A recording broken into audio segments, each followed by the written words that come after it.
لا إله إلا الله الله الله لا إله إلا الله جود علينا. Bismillahir Rahmanir Rahim. After praising Allah Almighty and sending salutations, peace and blessings upon the best of creation, the jewel and crown of creation, the beloved of Allah Almighty, the coolness to our eyes, the purpose of our lives, the reviver of our hearts, the inspirer to our minds, the awakener of our souls, the most honored one, the most praised one, the most generous one, the most kind one. Undoubtedly, he is the most beautiful one, none other than Sayyiduna Muhammadur Rasulullah sallallahu ta'ala alayhi wa ala alihi wa ashabihi wa barak wa sallam.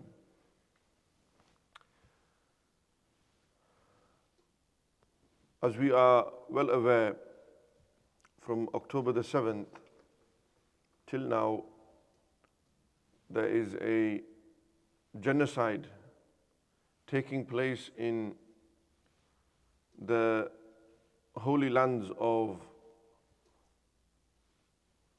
Palestine, the Levant region, about which Rasulullah sallallahu alayhi wa sallam mentioned that the angels of Allah Almighty spread their wings over this area of the world, and Allah Almighty's mercy descends upon those people. This area is referred to as Biladu Sham, the Levant area. One day, Rasulullah sallallahu alayhi wa sallam offered prayers, made dua for this area. Allahumma barik lana fi shamina. O Allah, bless our Sham. O Allah, bless our Sham. O Allah, bless our Sham. So du'as were made excessively for this area. And we fully well know the importance of Masjid al-Aqsa, which is the holiest masjid situated in this area, about which Allah subhanahu wa ta'ala in Al-Quran Al-Kareem, He said, سبحان الذي أسرى بعبده ليلا من المسجد الحرام إلى المسجد الأقصى الذي باركنا حول لنريه من آياتنا إنه هو السميع البصير. Pure is he who took his servant, his abd, his most chosen servant, in a very small part of the night from Masjid al-Haram to the furthest masjid, the sanctified masjid, Masjid al-Haram in Makkah Mukarramah, to Masjid al-Aqsa. Aqsa means the furthest one. الَّذِي بَارَكْنَا حَوْلَهُ, that masjid whose surroundings are Mubarak, are blessed. Masjid al-Aqsa is situated in Bayt al-Maqdis Sharif, Jerusalem. And Jerusalem is situated in the land of Palestine. This is Baladul Anbiya, the land of the prophets. Every Nabi and Rasul of Allah Almighty congregated on this land, specifically in Masjid al-Aqsa. And about this land, Allah Almighty refers to it, as the scholars have mentioned in the chapter of Teen, وَالتِّينِ وَالزَّيْتُونِ وَطُورِ سِينِينَ. Allah Almighty talks about, refers to Palestine in this surah of the Quran, when He said, وَالتِّينِ وَالزَّيْتُونِ. Zaytun means olives. Teen means fig. Allah takes an oath by the fig, Allah takes an oath by the olive, and Allah takes an oath by Tur Sinin. Tur Sinin is the mountain of Sinai, upon which Allah spoke to Sayyidina Musa alayhi salam. وَكَلَّمَ اللَّهُ مُوسَى تَكْلِيمًا. Allah spoke many times with Sayyidina Musa alayhi salam. وَالتِّينِ وَالزَّيْتُونِ. They say teen, fig. The fig is specific to the people of Sham, Syria. The people of Syria are known for their figs. Zaytun is specific to the people of Palestine. Palestine is known for its olives.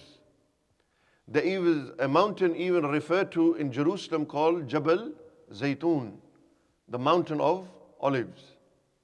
And on Jabal Zaytun, or near there, Sayyidah Maryam alayhi salam, the mother of Sayyidina Isa alayhi salam, is resting and burying there. She's buried there near the mountain of olives.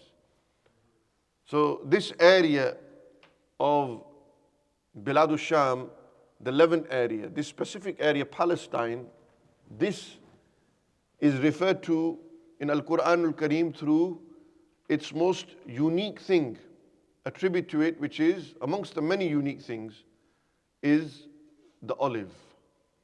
And Mufassirin said that the olive here refers to what Allah takes an oath by Palestine. وَالتِّينِ وَالزَّيْتُونِ وَطُورِ سِينِينَ وَهَذَا الْبَلَدِ الْأَمِينَ. وَهَذَا الْبَلَدِ الْأَمِينَ is which balad? Makkah Mukarramah. And he takes an oath by this protected city, the city of peace, Makkah Mukarramah. In Palestine, there is a region, an area, amongst its many areas, which is referred to under, or it is under the Palestinian Authority. Half of Jerusalem, the West Bank, and the strip, the Gazan strip. This very small strip, the south of which connects to the borders of Egypt, hence why we know it as the Rafah crossing, and the north of which is not too far from the capital of the state of Israel, Tel Aviv, where the airport, Ben Gurion Airport, is situated as well. It's very important for us as Muslims, and even more important for our children, those who are around the age of 40, 50, 60, 70, 80 years old sitting here. You have been hearing about this conflict since the day you was born. And so have we. But in the 60s, 70s, 80s, the situation was so much different to how it is now.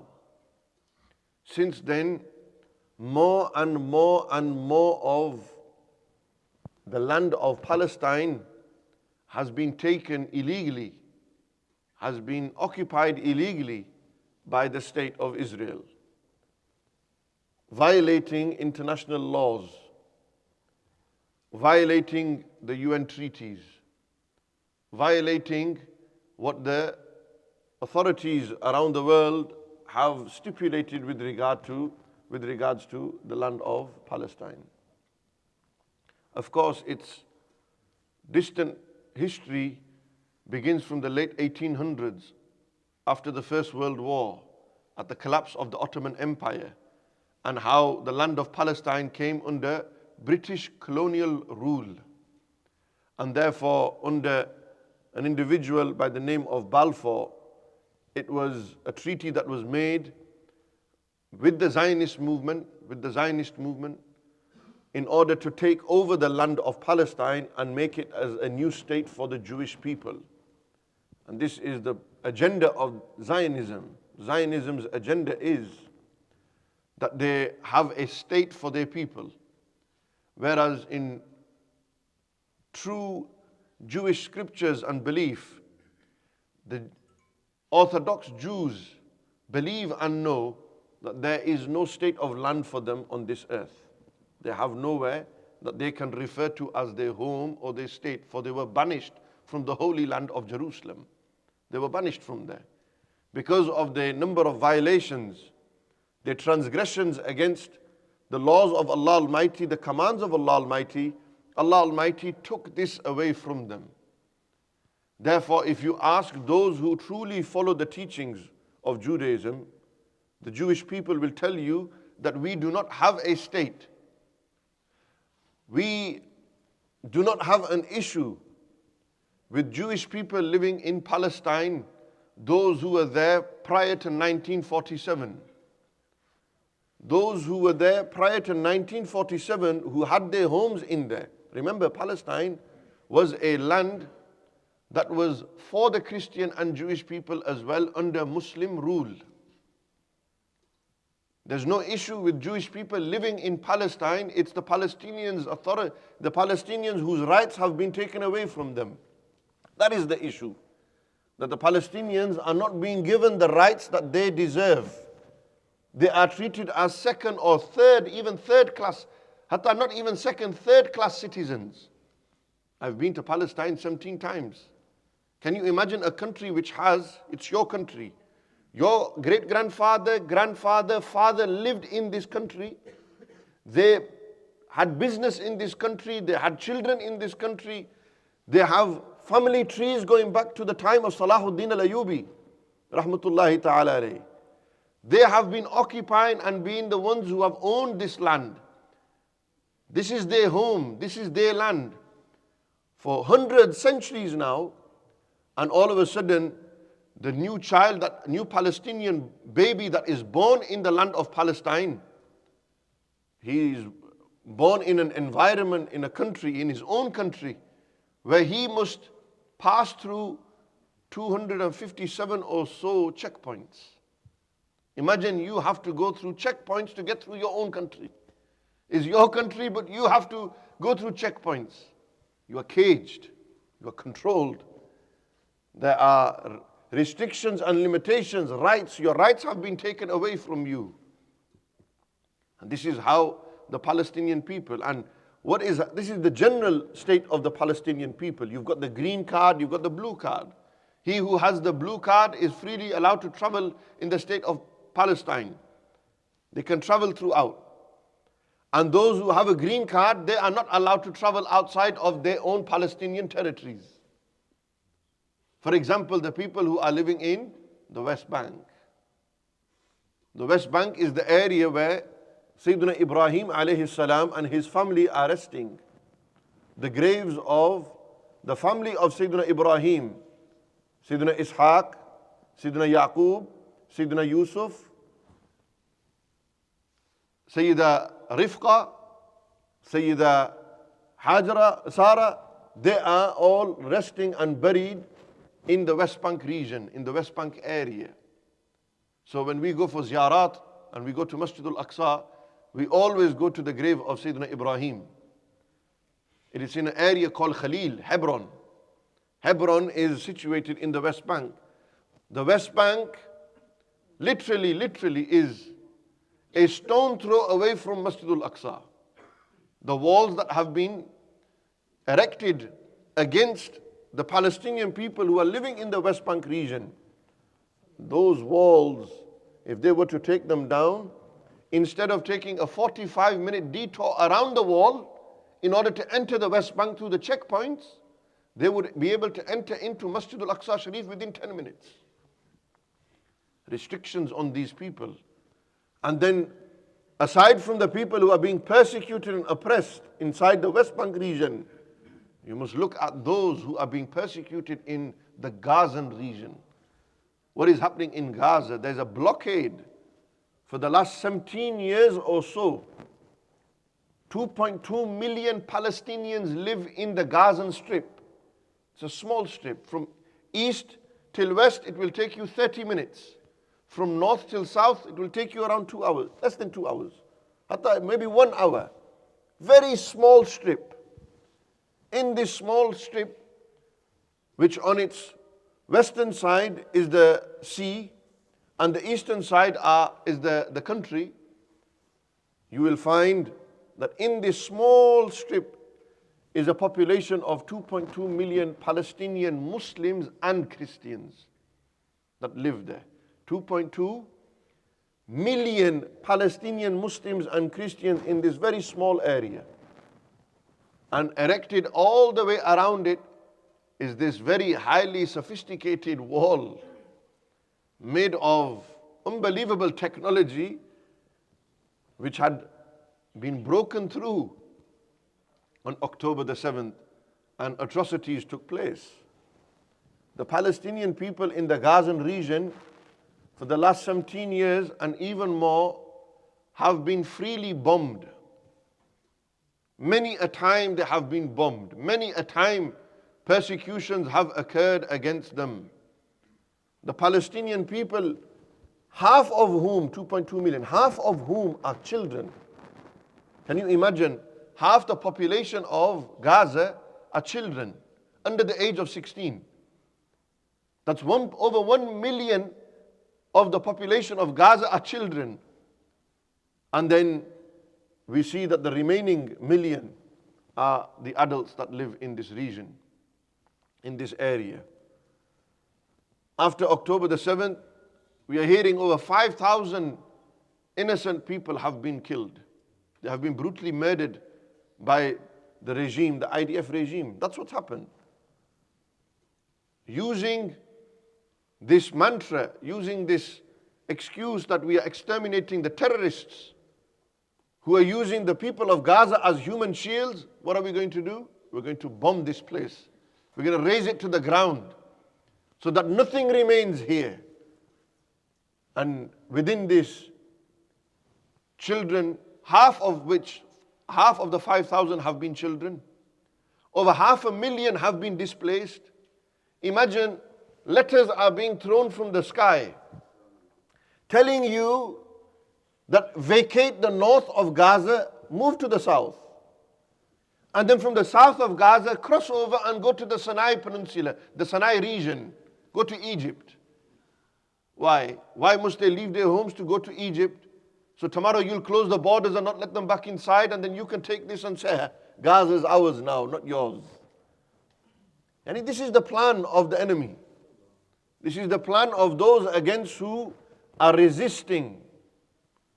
They have every right to resist the occupation, every right to resist the occupiers, those who are trying, the state colonial powers that are exerting state terrorism on the people. That's what's happening. This is bullying tactics against innocent people. What have they done? That child that was born in the last 16 years, what has he done? He's grown up in an open air prison. Gaza has become an open air prison. When they want, they'll switch the electricity off. When they want, they will switch the gas off. When they will feel like it, the state of Israel will turn off the electricity, the power, the gas supply, whatever they desire, to control these people. And the world silently watches them. The powers that be support the occupier, and those that are being occupied, they are being neglected. That's what's happening. Those that are being occupied, the Palestinian people, have been neglected. You see videos coming out from there. There's more chairs over there. There's more chairs at the back.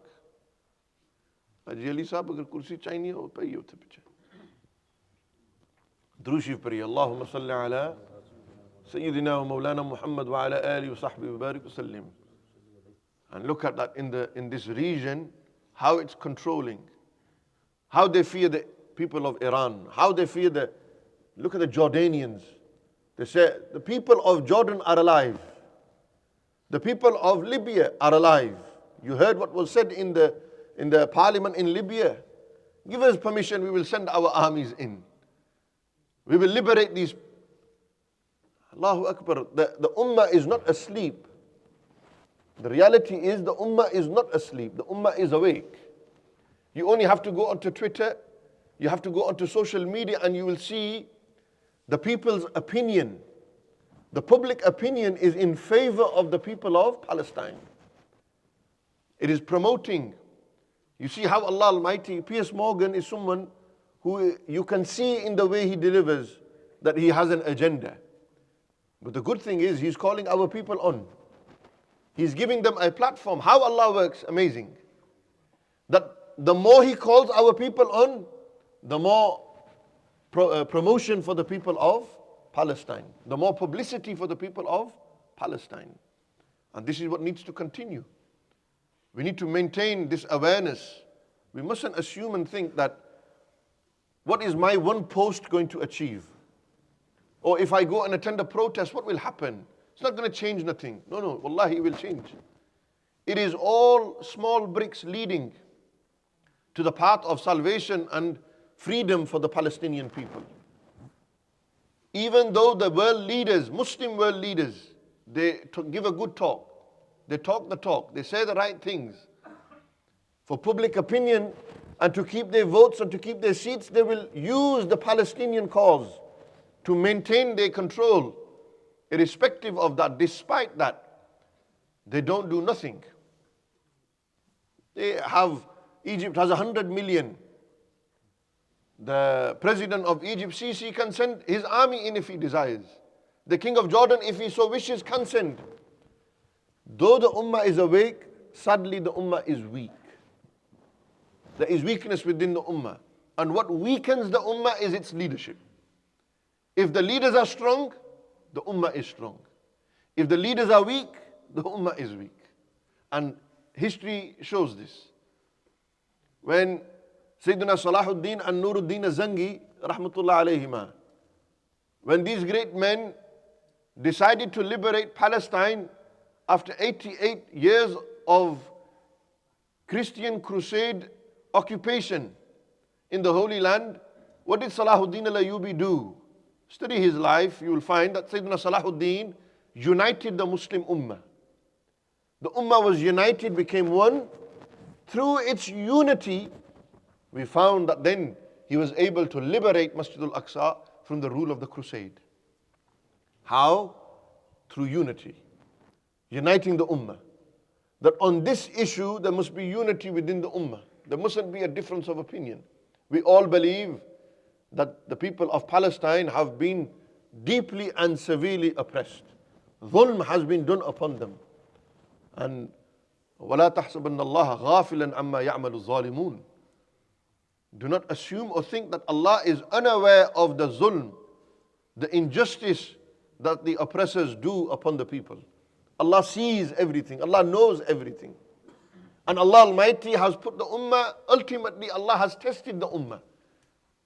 They are the Palestinian people. By Allah, the Palestinian people are the greatest people on this earth. Their iman is better than mine and your iman. When they see their children's body limbs in pieces, they cry and then they do shukr to Allah. And there are some whose iman is even stronger than that. They thank Allah Almighty for they understand the greatest maqam of martyrdom, shahada. They understand the importance of giving your life in the way of Allah. Not only do they give their lives, they give their wealth, everything they have, they are sitting there for ribat. These are the people of Rabat. Who are they? They are the people of resistance, the people of struggle. And the Murabitin, those who struggle in the way of Allah Almighty, they will have the greatest ajr in Allah. In the court of Allah Almighty, the most reward will be for those people. The people of Palestine. They are the chosen people. They are people who are teaching us about Islam. They are teaching us what it truly means. We go home, we sleep in comfy beds. We have access to social media, we have everything, all the electronics, all the cars. We are living the life, yet our iman is weak. Fitnas around us have destroyed us. They are in the heat of the battle. And when you're in the heat of the battle, your iman is the strongest. They are not people who are running from the battlefield. They are people who remain on the battlefield with sabr, with ajr, and with this sabr Allah will give them this ajr. But what can we do? We can continue to raise the awareness. We mustn't remain silent. Look at the state. Look at the state of the people, the councillors, the MPs. What are they doing? They can't even write a letter to Keir Starmer. They cannot write a letter to Keir Starmer, the leader of the Labour Party, that how dare you disrespect the Palestinian people? How dare you not speak up for the Palestinian people? Yet we are the largest ethnic minority that votes for these very same people to speak for us in the powers of corridor, in the corridors of power. It is us, we use that. But what is our state? We continue, the Labour Party, Labour Party, Labour Party. And then when it comes to these issues, what does the Labour Party do for us? What have they done? This is why we must think very deeply and carefully. In the coming years, in what direction do we want to steer the Muslim Ummah? Where must we take this? For we must hold the people that we put into positions, we vote into positions of power, we must hold them to account. We mustn't forget this day. We mustn't forget what has been said and what has been done by such people. We mustn't forget this. But these are the same people, when it came to the Palestinian cause, they remained silent. They remained silent. They did not speak up.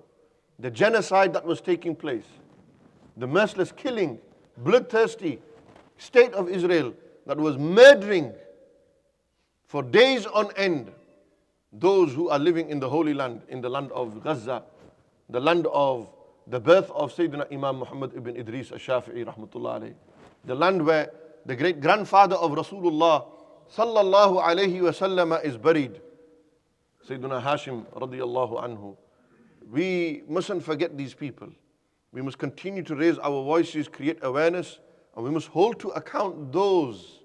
We must hold to account those who are in positions of power, and then we must say to them, when it came to the cause, the Palestinian people, why didn't you use your power? Why didn't you exercise the authority that was given to you in order to speak up for such people? I commend those councillors who resigned from the Labour Party or left or wrote letters, that they spoke up despite what the leader of the Labour Party said. They spoke up against them in order to prove that we are with the Palestinian people. At this moment in time, they need us more than they ever needed anyone. And they know that the Ummah is awake, albeit the Ummah is weak, the Ummah is awake. We are awake. And when this Ummah is awake, then know that the power of La ilaha illallah, Muhammadur Rasulullah, there is no power on this earth that can compete against the power of Allah. La ghaliba illallah. Allah is the one. He is ghalib over everything.